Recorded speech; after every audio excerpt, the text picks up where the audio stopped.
الرجيم بسم الله الرحمن الرحيم رب اشرح لي صدري ويسر لي أمري واحلل عقدة من لساني يفقهوا قولي الحمد لله الذي هدانا لهذا وما كنا لنهتدي لولا أن هدانا الله لقد جاءت رسل ربنا بالحق الصلاة والسلام والتحية والإكرام على المكي المدني القرشي الهاشمي الأبتهي الصلاة والسلام على أشرف الأنبياء والمرسلين سيدنا ومولانا بالقاسم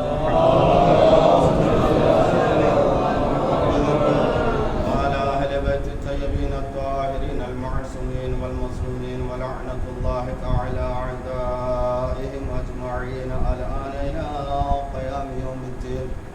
أما بعد فقد قال الله تعالى وتبارك في الكتاب المجيد وفرقانه الحميد وهو أصدق القائلين وقوله الحق. بسم الله الرحمن الرحيم وما خلقت الجن والإنس إلا ليعبدون.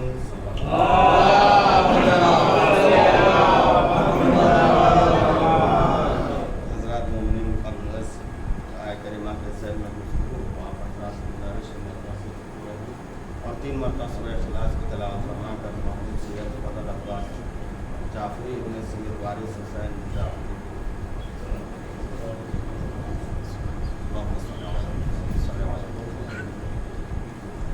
بسم اللہ الرحمن الرحیم الحمد للہ رب العالمین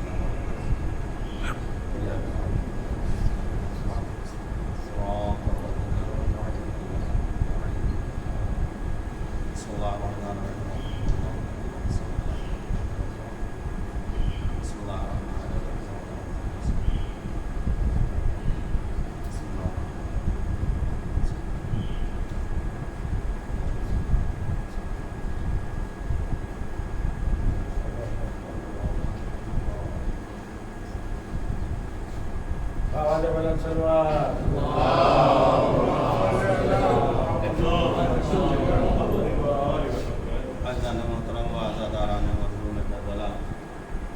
بہت ہی مشہور و معروف آیہ کریمہ جس کا تلاوت شرف حاصل کیا ہے. اس میں خلاق کائنات غرض خلقت کو بیان کرتے ہوئے ہمارے اور آپ سے غرض خلقت کو بیان کرتے ہوئے ارشاد فرما رہا ہے وما خلقت الجن والانس الا ليعبدون. ہم نے جنات اور انسانوں کو نہیں خلق کیا ہے سوائے اس کے کہ وہ میری عبادت کریں. ہمارے بچوں کا اس کا ترجمہ معلوم، لیکن عزیزان محترم توجہ فرمائیے، ایصال ثواب کی مجلس ہے اور ہماری یہی دعا ہے کہ پروردگارہ مرحوم کے درجات کو بلند کرے، گناہان صغیرہ و کبیرہ کو بخش دے، جوار رحمت جوار معصومین میں جگہ عنایت فرمائے اور اس مجلس اعزا کا ثواب مرحوم کے نام اعمال. عزیزان محترم، یقیناً میدان عبادت بہت وسیع ہے. انسان قدم قدم پر اللہ کی عبادت کر سکتا ہے. ہم آپ سوچتے ہیں کہ ہماری عبادتوں کا ایک مخصوص وقت ہے، ایک مخصوص ٹائم ہے، ایک مخصوص طریقہ ہے، لیکن ایسا کچھ بھی نہیں ہے. اللہ نے اگر وہ کہہ دیا اس نے کہ ہم نے جنات اور انسان کو نہیں خلق کیا سوائے اس کے وہ میری عبادت کرے، یعنی کلی طور سے بیان کر دیا گیا ہے کہ صرف اور صرف اللہ کی عبادت کے لیے ہم پیدا ہوئے ہیں. لیکن اب باقی کی زندگی ہماری کیا ہو، ہم باقی کی اپنی زندگی میں اپنے امور زندگی کو کیسے انجام دیں. لہذا اللہ ایک طرف کہہ رہا ہے کہ ہم نے صرف اور صرف تمہارے عبادتوں کے لیے بھیجا ہے اور انسان کے لیے، ہمارے اور آپ کے لیے، انسانوں کے لیے بہت سارے لوازم زندگی جڑی ہوئی ہیں حیات کو آگے بڑھانے کے لیے. تو آیا کیا ہم ہر وقت مسجدوں میں بیٹھے رہیں، امام بارگاہوں میں بیٹھے رہیں؟ کیا ہم ہر وقت اللہ کی عبادت کرتے رہیں، تسبیح پروردگار پڑھتے رہیں؟ عزیزان محترم، ایسا کچھ بھی نہیں ہے. اللہ ہمارے سجدوں کو نہیں دیکھنا چاہتا، ہمارے صرف روزوں کو نہیں دیکھنا چاہتا ہے، وہ یہ دیکھنا چاہتا ہے اے میرے بندے جب تمہارا قدم اٹھے تو یہ دیکھ لو یہ مرضی معبود کے مطابق قدم اٹھ رہے ہیں، یہی قدم تمہارا عبادت ہے. صلوات پڑھے محمد.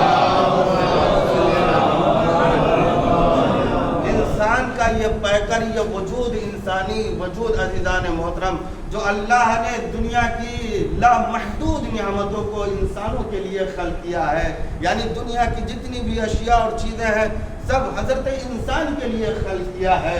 تو عزیزان محترم اب ہمارا اور آپ کا وظیفہ کیا ہے کہ ہم ان نعمتوں کا شکر ادا کریں، لیکن کیا ہم اللہ کی نعمتوں کا شکر ادا کر سکتے ہیں؟ نہیں عزیزوں میرے دوستوں، ہم اللہ کی نعمتوں کا شکر نہیں ادا کر سکتے ہیں، اس لیے کہ جب ہم شکر ادا کرنے بیٹھیں گے تو اس شکر کا بھی شکر ادا کرنا پڑے گا کہ پروردگارہ تجھ نے موقع دیا کہ ہم تیری بارگاہ میں شکر کریں، لہذا پھر دوبارہ شکر کرنا ہمیں پڑے گا، لہذا اس کی لامحدود نعمتوں کا ہم شکر ادا نہیں کر سکتے ہیں۔ تو عزیزان محترم پھر اللہ کا شکر کیسے ادا ہو جائے؟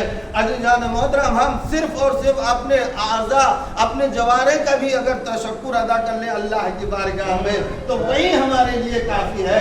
عزیزان محترم توجہ فرمائیے، اللہ کی بارگاہ میں ہم کس طرح شکر ادا کرتے ہیں، کس طرح ہمیں کرنا چاہیے؟ پروردگارہ نے ہمیں ہاتھ کی نعمت دیا ہے، ہمیں پیروں کی نعمت دی ہے، آنکھوں کی نعمت دی ہے، ہمیں یہ وجود صحیح و سالم عطا کیا ہے اللہ نے، لہذا ہم اپنے وجود کا شکر ادا کرنا چاہتے ہیں تو ہمارا طریقہ کار یہ ہونا چاہیے ہمارے قدم اس طرف بڑھے جس طرف خدا چاہتا ہے، جہاں مرضی معبود ہو قدم ادھر بڑھے، ہمارا ہاتھ اس طرف اٹھے جہاں خدا چاہتا ہے، ہماری آنکھیں اس طرف نگاہیں اٹھیں جہاں خدا چاہتا ہے۔ عزیزان محترم جب اپنے عمل کو ہم اس طرح سے پیرا کر لیں گے، اپنے عمل کو اس طرح سے ہم انجام دیں گے، اپنے بدن کے اعضاء اور جوارح کو اس طرح سے ہم استعمال کریں گے تو ہمارا وجود عبادت ہو جائے گا۔ محمد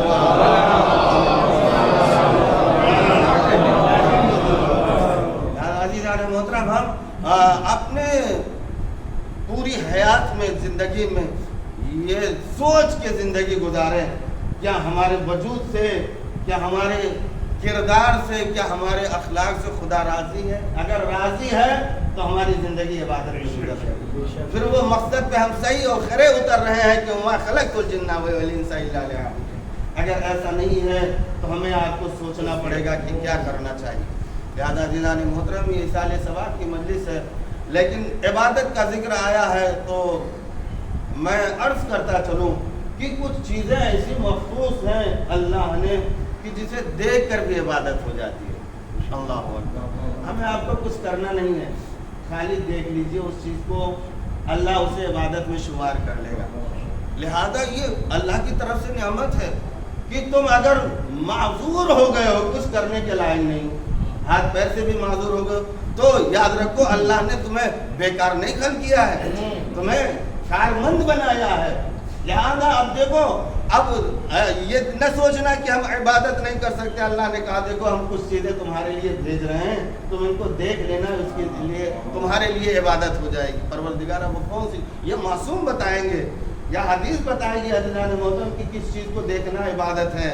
لہذا سب سے پہلے ارشاد ہوتا ہے کہ النظر الی الکعبہ عبادہ، کعبے کی طرف نگاہ کرنا عبادت ہے۔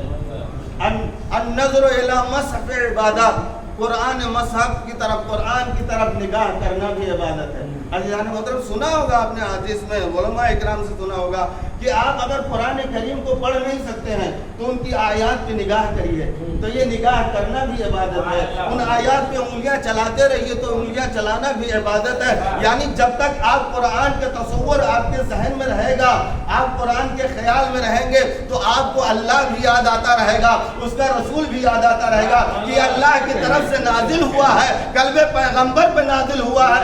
یہی بات ختم نہیں ہوتی ہے بلکہ ائمہ معصومین بھی یاد آتے رہیں گے کہ یہ قرآن کے محافظ اہل بیت ہیں۔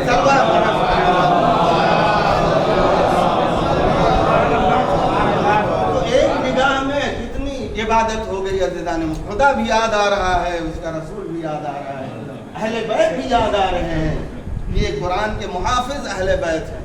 یاد عزیزان محترم آگے حدیث بڑھتی ہے، النظر الی والدہ عبادہ، بات آگے آج بیٹوں نے، بھائیوں نے، بیٹیوں نے اپنے والد اپنے وارث کی مجلس سال ثواب کی مجلس رکھی ہے۔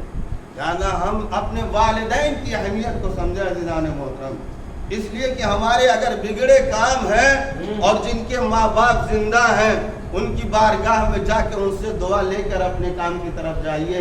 دیکھیے اہل بیت کا وعدہ ہے، میرا وعدہ نہیں ہے۔ اہل بیت نے کہا ہے، معصومین نے کہا ہے اپنے والدین سے دعائیں لو، اپنے ماں سے دعائیں لو، یہاں تک بھی کہا ہے اگر وہ موجود نہیں ہے، حیات نہیں ہے تو ان کی قبروں پہ چلے جاؤ، ان کی قبروں پہ چلے جاؤ، ان سے توسل کرو کہ ہمارے لیے یہ پریشانی، ان کی بارگاہ میں دعا کرو، مناجات کرو، سورہ قرآن کی ذرا آیات کو پڑھو، ان کے لیے ایصال ثواب کرو اور اس کے بعد میں ان سے توسل کرو، وہ دعائیں کریں تمہارے حق میں دعا کریں گے۔ اگر وہ دنیا سے بھی جا چکے ہیں ماں باپ تو وہ اللہ ان کی دعاؤں کو رد نہیں کرتا۔ معصوم نے فرمایا کہ النظر الی والدیہ عبادہ، عزیزان محترم ماں باپ کی طرف خالی نگاہ کر لینا، مہر و محبت کے ساتھ ان کے بغل میں بیٹھ کر ان کی طرف نگاہ کر لینا، دینا کچھ بھی نہیں ہے۔ اگر آپ نے دے دیا، آپ نے کچھ عطا کر لیا، ان کے ساتھ احسان، لیکن یاد رکھیے گا لفظ احسان ہماری مجبوری ہے کہ ہم ماں باپ کے لیے استعمال کرتے ہیں، ان کے ساتھ نیکی کرو، احسان کرو۔ ہم ماں باپ کے احسان کو ادا نہیں کر سکتے ہیں، جو انہوں نے ہمارے ساتھ جو نیکیاں، احسان، پرورش، تربیت میں کی ہے، اپنی پوری زندگی لگا دی ہے عزیزان محترم، وہ احسان ہم ماں باپ کا حق ادا نہیں کر سکتے ہیں۔ ہمارے سامنے تقریباً 90% باپ موجود ہیں یہاں پر مجلس اعظم میں، آپ بہتر سمجھ سکتے ہیں ہماری گفتگو کو، جو صاحبان اولاد ہیں وہ بہتر سمجھ سکتے ہیں۔ ہم آپ اپنی پوری زندگی، پوری حیات کس کے لیے خرچ کرتے، کس کے لیے کماتے ہیں؟ یہ زندگی جا رہی ہے نا، آگے بڑھ رہی، خرچ ہو رہی زندگی، یادہ کس کے لیے؟ کیا ہم اپنے لیے سب سرمایہ اکٹھا کر رہے ہیں کہ ہم اپنی قبر میں لے جائیں گے؟ نہیں، ہر انسان کی کوشش یہی ہوتی ہے کہ میرے بعد میری اولاد کو کوئی تکلیف نہ آنے پائے، میری اولاد کسی کے سامنے ہاتھ نہ پھیلانے پائے، میری اولاد کسی کے سامنے سر نہ جھکانے پائے۔ اس طرح سے ہم اچھی تربیت بھی دیتے ہیں اور کوشش کر کے، محنت کر کے مال دنیا بھی اکٹھا کرتے ہیں، ان کے لیے سرمایہ بھی اکٹھا کرتے ہیں۔ کبھی تو ایسا ہوتا ہے کہ ہم اپنی اولاد کے لیے حرام کو حرام نہیں سمجھتے، حلال کو حلال نہیں سمجھتے۔ عزیزان محترم سخت باتیں آتی ہیں زندگی میں، ایسے مرحلے آتے ہیں، ایسی موڑ آتی ہے جب کبھی ہم حلال کو حرام نہیں سمجھتے اور حرام کو حرام نہیں سمجھتے ہیں، مال دنیا اکٹھا کر لیتے ہیں، کس کے لیے؟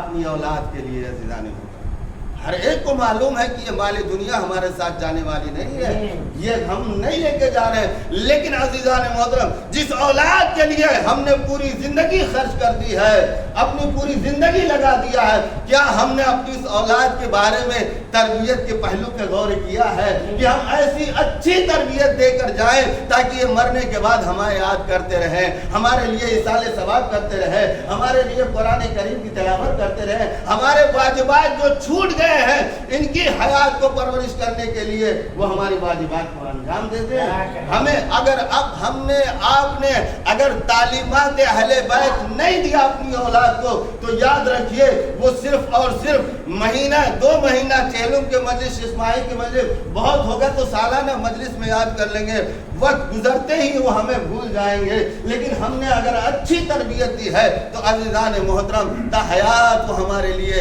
ایصال ثواب کرتے رہیں گے، ہمیں یاد کرتے رہیں گے۔ لہذا ہمیں جہاں پہ ہر پہلو پہ غور و فکر کرنا ہے، سامان زندگی کے لیے، اپنی اولاد کی تربیت کے لیے، وہاں سامان ساد آخرت کے لیے بھی ہمیں غور و فکر کرنا ہے۔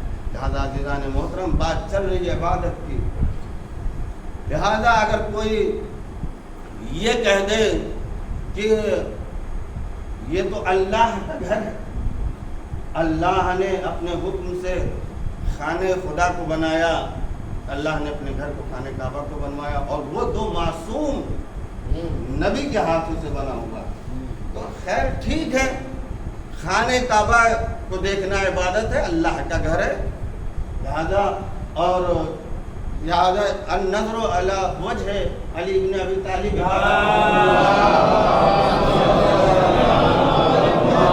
وہ اللہ کا گھر ہے۔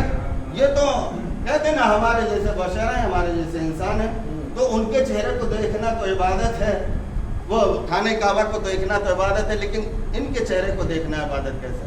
تو عزیزان محترم یاد رکھیے، خانہ خدا وہ ہے جو اللہ کا گھر ہے، مولا کائنات وہ ہے جو روح کعبہ ہے۔ اگر وہ روح کعبہ جب تک اس خدا کے گھر میں روح کعبہ نہیں آئی لا کے سجدہ نہیں تھا۔ صلوات پڑھے محمد وآلہ۔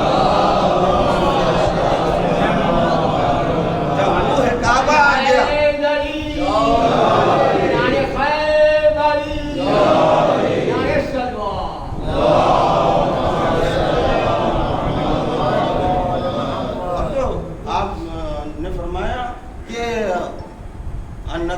والدہ عبادہ، اپنے والدین ماں باپ کے چہرے کو بھی دیکھنا عبادت ہے۔ تو آج جو ہے شب ولادت پیغمبر اسلام اور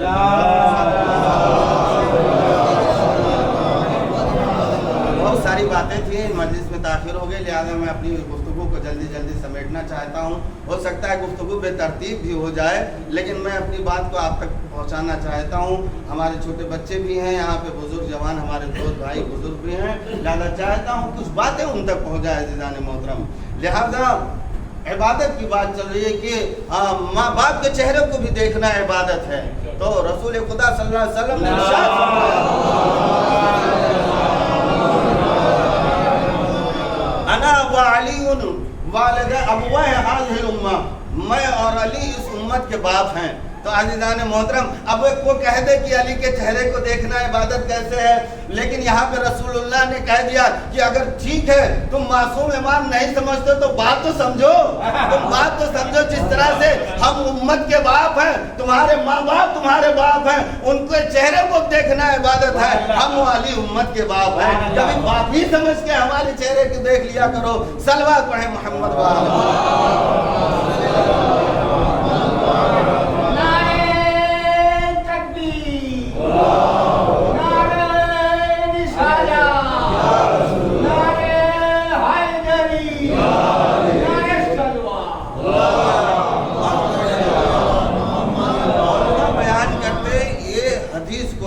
پیغمبر اسلام نے خود ام المومنین جناب عائشہ سے نقل فرمایا، وہ بیان کرتی ہیں کہ پیغمبر اسلام نے ارشاد فرمایا کہ النظر الی وجہ علی بن ابی طالب عبادہ۔ تو میں نے عرض کیا یا رسول اللہ، اگر یہ علی کچھ دن کے بعد نہیں رہیں گے تو کیا امت اس عبادت سے محروم ہو جائے گی؟ کیا یہ امت محروم ہو جائے گی؟ لہذا آپ کوئی ایسی چیز بتا دیے تاکہ تا قیامت امت اس عبادت، لہذا یہ کہنا تھا، ان کو نکتہ زنی تو کرنا ہی تھی، لہذا انہوں نے کہہ دیا۔ لیکن پیغمبر نے آگے ارشاد فرمایا لا ذکر علی عبادہ، علی نہ رہے تو علی کا ذکر کر لینا ہی عبادت ہے۔ عزیزان محترم، ہم آپ یہاں بیٹھے ہوئے ہیں، ہم نے کہا عبادت کا میدان بہت وسیع ہے، ہم آپ بیٹھ کے عبادت کر رہے ہیں، ذکر علی کر رہے ہیں، لہذا یہ بھی عبادت ہے۔ پیغمبر کے حدیث کے مطابق جب یہ سنا ذکر علی عبادت ہے تو جیسے ان کو پہلے سے الہام ہو گیا تھا، انہیں معلوم تھا اس ذکر کے ساتھ کیا ہونا ہے، آواز دی فوراً یا رسول اللہ، اگر اس ذکر پہ پابندی لگ گئی تو اس ذکر پہ پابندی لگ گئی، ذکر علی نہیں کرنے دیا، جیسے معلوم تھا ان کو کہ ذکر علی بند ہونے والا ہے۔ عزیزان محترم، کہا کہ پیغمبر نے بڑھ کے آواز دی حب علی عبادہ، علی کی محبت عبادت ہے۔ اگر چہرہ نہ رہے، ذکر کرنے نہ دیا جائے، اپنے دلوں میں علی کی محبت اتار لو، عبادت میں زندگی میں صلوات پڑھیں محمد۔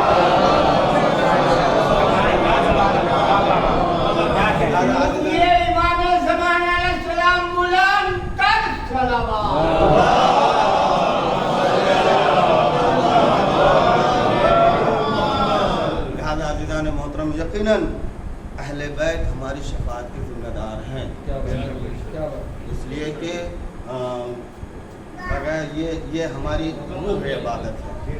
اپنی عبادتوں میں اگر ہم انہیں شامل نہیں کریں گے تو ہماری کوئی عبادت نہیں ہوگی۔ عزیزان محترم، جب عبادت نہیں ہوگی تو قبول نہیں ہوگی۔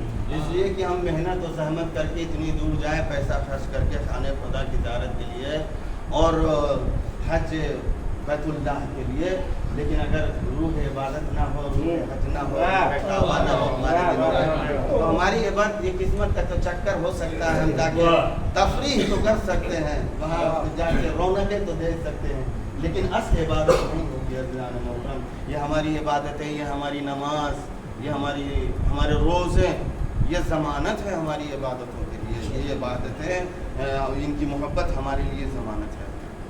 لہذا یہ اہل بیت علیہم الصلوۃ والسلام ہے ہمیں جینے کا طریقہ. انہوں نے بتایا والدین ماں باپ کی اہمیت کیا ہے. عزیزان محترم، وہ جوان ہمارے درمیان جو بیٹھے ہوئے ہیں ان کو احساس نہیں ہے کہ ماں باپ کتنی بڑی نعمت ہے. لیکن ہم ریحان بھائی اور یا ان کے بھائیوں سے پوچھنا چاہتا ہوں، کل تک تو جو آپ کے بابا تھے ہاسپٹل میں تھے، ہفتے 10 دن سے ہاسپٹل میں تھے، آپ کے اوپر کتنے بڑے سایہ تھے. آپ کو بھروسہ تھا، یقین تھا کہ میرا بابا ہے، میرے والد بزرگوار ہیں، بیمار ہیں، پھر بھی آپ کے دل میں ایک رونق اور ایک امید چمک رہی تھی کہ ہمارا سرپرستی کر رہا ہے. لیکن حالانکہ چاہے وہ ہمارے لیے اس عمر کے پڑاؤ میں زندگی میں کچھ بھی نہ کر رہا ہوں، خالی گھر میں بیٹھے رہے ہوں، لیکن ہمارے سر پہ سایہ ایک موجود ہے. ہمیں بھروسہ رہتا ہے، دنیا کی پریشانیوں تکلیفوں کو ہم برداشت کر لیتے ہیں کہ ہمارے سر پہ ایک سایہ موجود ہے. ایک ڈھارس ہوتی ہے، امید ہوتی ہے. لیکن عزیزان محترم، ماں باپ کتنے بے ضعیف ہوں، ہماری امید بنے رہتے ہیں، ہماری ڈھارس زندگی کے ہوتے ہیں، ہمارے سروں پہ سایہ ہوتے ہیں. لہٰذا جب وہ چلے جاتے تو ہمیں احساس ہوتا ہے کہ کتنی بڑی ہماری امیدیں تھیں، کتنا بڑا سایہ تھے ہمارے سر کا، کتنے بڑے ہماری سرپرستی کرنے والے. لہٰذا عزیزان محترم، ہماری گزارش ہے ہمارے نوجوان بھائیوں سے، ہمارے دوستوں سے جن کے ماں باپ ابھی زندہ ہیں، آپ غنیمت سمجھے کہ اللہ کی سب سے بڑی نعمت ہمارے والدین کی نعمت. اگر اہل بیت کی محبت کے بعد کوئی چیز ہے تو ماں باپ کی محبت ہے. اس لیے کہ ہم بیان نہیں کریں گے، صرف اشارہ کر کے گزر جائیں گے کہ جہاں بھی اللہ نے اپنی عبادتوں کو قرآن میں ذکر کیا ہے، ماں باپ کا تذکرہ کیا ہے کہ جب میری عبادت کرنا چاہو تو اپنے ماں باپ کے ساتھ نیکیاں کرنا، احسان کرنا. لہذا اللہ ماں باپ کو اہمیت دے رہا ہے.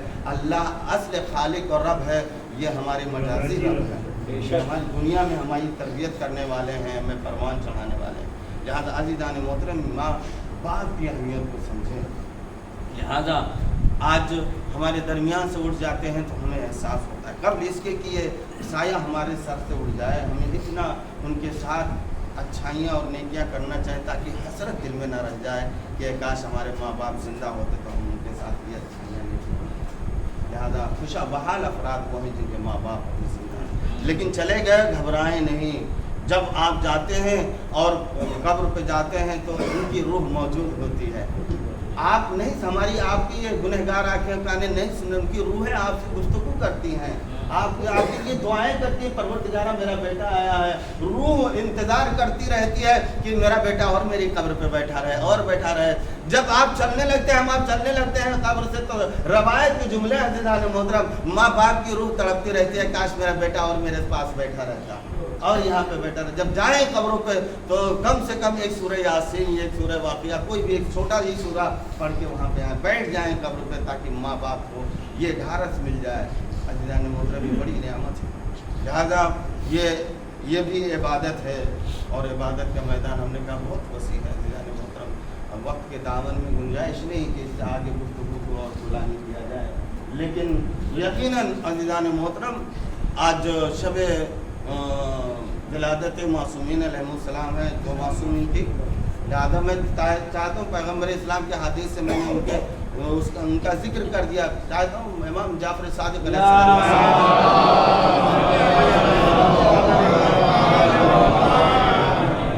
تھوڑا ذکر ہو جائے، اس لیے کہ عزیزان محترم آج بھی جتنی بھی فقہ ہے، علم ہے دنیا میں، ہماری پاس نہیں، پوری کائنات میں دنیا میں جو بھی علم ہے وہ صدقہ ہے امام جعفر صادق.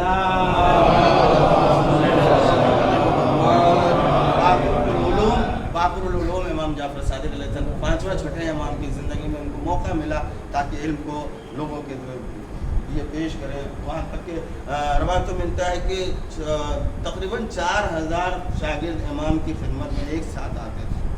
چھٹے امام کے پاس 4000 شاگرد آتے تھے اور آپ سے علم حاصل کرتے تھے. یہاں تک کہ روایت کے جملے ہیں، میں نے کل کروت کی مسجد میں بھی یہ بیان کیا تھا کہ، اور ہمیں آپ کو یہ معلوم ہونا چاہیے کہ ہمارے پاس جو بھی علم ہے، سائنس والے یہ نہ سمجھے کہ ہم نے کہیں اور سے لیا ہے.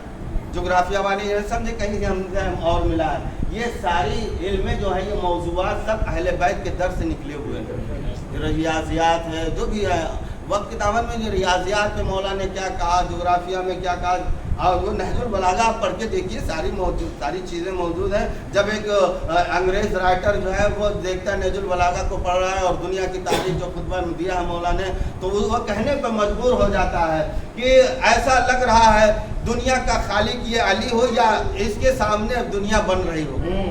دنیا جب بن رہی تھی تو یہ موجود تھا, دیکھ رہا تھا کہ دنیا کی خلقت کیسے ہو سکتی ہے, یا تو یہ خالق ہے یا تو یہ دیکھ رہا تھا کہ دنیا بنانے والا کیسے بنا. لہٰذا ہم نہج البلاغہ کو تو پڑھ کے دیکھیں کیسے کیسے تعلیمات اہل بیت نے ہمیں دی ہیں. جنہوں نے موضوع پر بہت مختصر جلدی سے بیان کرنا چاہتا ہوں کہ وہاں پہ شاگرد موجود رہتے تھے, ہزاروں شاگرد موجود ہیں, یہاں تک کہ 4000 تک کی روایتیں ملتی ہیں کہ ایک ساتھ بے وقت آپ کے دسترخوان علم پہ آ کے کسب علم حاصل کیا کرتے تھے. لہذا لکھا ہے کہ 100 صفحے لگتی تھی, 100 صفحے لگتی تھی, اور ہر صف میں الگ الگ موضوع پہ گفتگو ہوتی تھی. ہر صف میں الگ الگ موضوعات, ایک نہیں کہ خالی فقہ پہ ہو, اصول پہ ہو, جغرافیہ پہ ہو, سائنس پہ ہو, ڈاکٹری بیالوجی پہ ہو, ہر ایک موضوع پر گفتگو ہوتی تھی. اور ہر سب میں شاگرد یہی کہتے تھے قال الصادق و قال الباقر. ہر موضوع پہ یہی کہا جاتا تھا. ہر موضوع کے بارے میں امام نے ارشاد فرمایا تھا, باتیں بتائی تھی کہ یہ بات کے لیے فلاں یہ امام نے ارشاد فرمایا. لہذا عزیزان محترم توجہ فرمائیے, ہم ایسے در سے منسلک ہے جہاں علم و کمال و ادب ہو. لہذا ہمیں بھی چاہیے کہ علم حاصل کریں, ہمارے بچوں کو بھی چاہیے کہ علم حاصل کریں.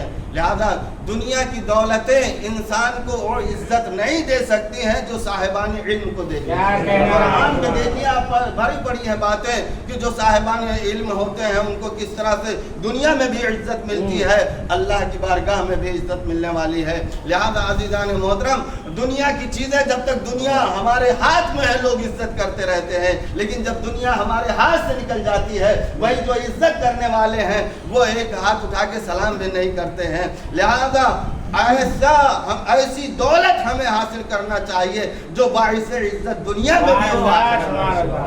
عزیزان محترم عنوان بصری آپ کے ایک شاگرد تھے جو مالک ابن انس کے بھی تھے وہ شاگرد. آخری بات آپ کی زحمت کو تمام کروں گا اس میں, اور وقت پہ نماز بھی ہونی ہے انشاءاللہ. لہذا عنوان بصری جو امام کے شاگرد پہلے مالک ابن انس کے تھے, اور وہاں پہ وہ بھی اس زمانے میں تھے. مالک ابن انس بھی چھٹے امام کے زمانے میں وہ بھی درس دیا کرتے تھے, وہ بھی اپنے فقہ کے بہت بڑے عالم دین تھے. لہذا ان کے درس میں جایا کرتے تھے. سوچا معرفت امام تو آیا تھی لوگوں کے درمیان, لہذا انہوں نے عنوان بصری نے سوچا کچھ جا کر امام کے خدمت میں دس پہ فیض کیا جائے. آئے دخل الباب کیا, اور غلام نے نکل کے جب مولا سے بتایا کہ عنوان بصری ہے, ملاقات کے لیے کہا کہ ابھی بعد میں کہہ دیا میں وقت نہیں, چلے آئے واپس. ہم آپ ہوتے تو کیا ہماری فکر ہوتی, ہم آپ کچھ سوچ سکتے ہیں, لیکن وہ کہنے لگے کیا بات ہے, امام نے وقت کے امام نے ہمیں ملنے سے انکار کر دیا, کیا ہمارے اندر کوئی کمی ہے, تبھی تو امام نے ہمیں اپنے دسترخوان پہ نہیں بلایا, اپنے پاس نہیں بلایا. لہذا وہ جاتے ہیں روضہ رسول پر, جانے کے بعد دعا مناجات کرتے رہتے, گریا کرتے, روتے ہیں, گر جاتے ہیں, پروردگارا میرے اندر کون سی ایسی کمی ہے, کون سی خطا و گناہ, کون سے ایسے ہم نے گناہ کر دیا کہ وقت کے امام نے ہم سے ملاقات کے لیے منع کر دیا. لہذا کہتے ہیں کہ روزہ رسول پہ توسل کیا نبی کی بارگاہ میں, اور چلے جاتے ہیں گھر میں, کئی شب و روز گھر سے باہر نہیں نکلتے, گریا و مناجات دعائیں کرتے ہیں کہ ہم اللہ پروردگار میرے اندر کون سی ایسی خطا, کون سی گناہ کیا ہے, وقت کے امام نے ہم سے انکار کر دیا ملنے سے. لہذا کچھ دنوں کے بعد جب دوبارہ آئے امام کے دروازے پر, تک بات کیا, دروازہ کھل گیا, امام نماز میں مشغول ہوتے ہیں. غلام نے خادم نے کہا بیٹھ جائیے. امام جب نماز سے فارغ ہوئے, اور فارغ ہونے کے بعد میں پھر جب عنوان بصری کو بلایا, اور بلانے کے بعد میں جب گفتگو سلام کیا, سلام کا جواب مل گیا, تو عنوان بصری بس سمجھ گئے کہ ہماری زندگی کامیاب ہوئی, میرے خطا معاف ہو گئے, میرے گناہ بخش دیے گئے, اس لیے امام نے اپنے بارگاہ میں ہمیں بلا لیا. عزیزان محترم توجہ فرمائیے, اللہ ہم سب کو جانا نصیب ہو, کربلا ایران عراق زیارتوں پہ ہم سب کو جانا نصیب ہو. یاد رکھیے جب ہم روزے پہ جاتے ہیں تو سب سے بڑی علامت یہ ہوتی ہے ہماری زیارت کے قبول ہونے کی. جب بھی روزہ رسول کو, روزہ امام علی علیہ السلام, روزہ معصومین کو دیکھنے کے بعد میں آنکھوں میں آنسو آ جائے، سمجھ لیجئے امام نے ہمیں بلا لیا ہے، ہماری زیارت قبول ہو گئی ہے۔ زیارتوں کی قبولیت کے لیے یہی بڑا شرف ہے عزیزان محترم کہ ہماری محبت دل میں ایسے آ جائے کہ ہماری آنکھوں سے اشک جاری ہو جائے۔ رب سے احمد کی ملاقات علی سے پوچھو، اور اس ملاقات کی ہر بات علی سے پوچھو، اور کعبہ پوچھو، رب سے پوچھو۔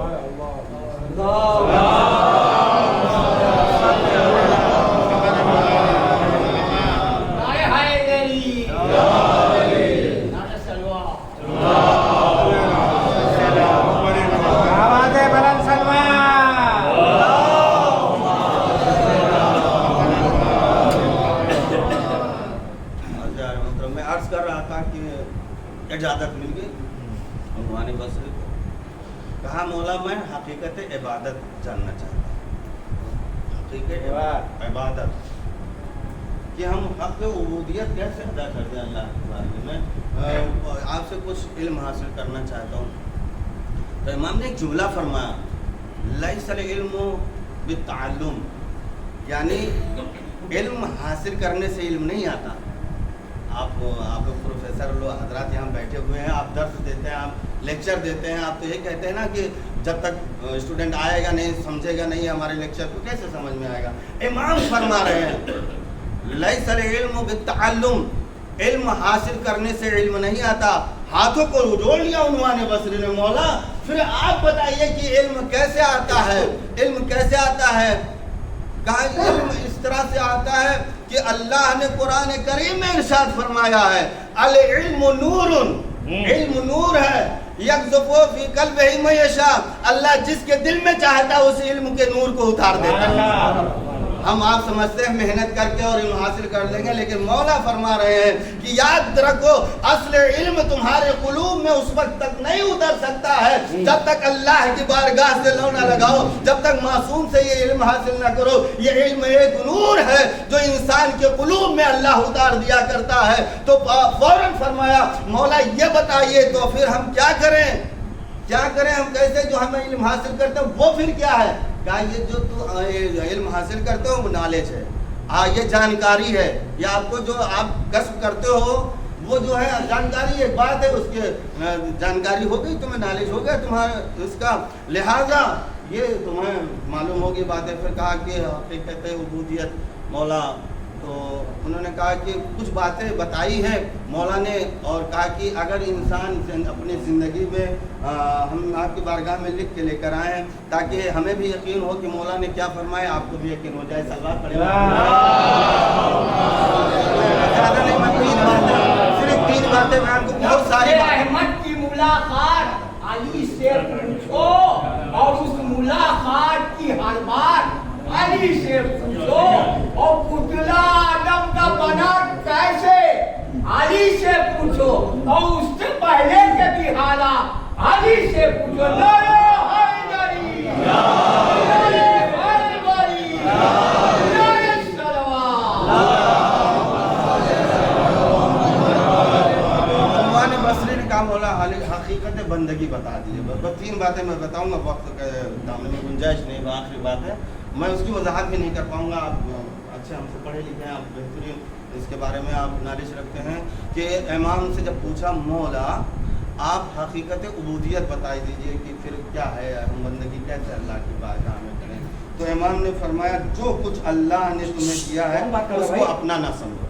توجہ فرمائیو میرے دوستوں، میرے نوجوانوں، آج جو ہم جس ایک مرحوم کے لیے رسالہ ثواب میں بیٹھے ہوئے ہیں، آج ایک بیٹا غمزدہ ہے، بھائی غمزدہ ہے، گھر والے غمزدہ ہیں، اپنے ایک سرپرست کو کھو دیا ہے، اور ہر ایک وہ دوست و عزیز غمزدہ ہے کہ ان کے درمیان سے ایک اچھی شخصیت چلی گئی ہے، جو مجلسوں کی زینت تھے، جو امام بارگاہوں کی زینت تھے، جو نمازوں کی زینت ہے، لہذا ہم آپ سب غمزدہ ہیں۔ لہذا امام نے فرمایا یاد رکھو جو تمہارے پاس ہے اسے جو بھی کچھ اللہ نے تمہیں عطا کیا ہے وہ ابھی کبھی اپنا نہ سمجھنا۔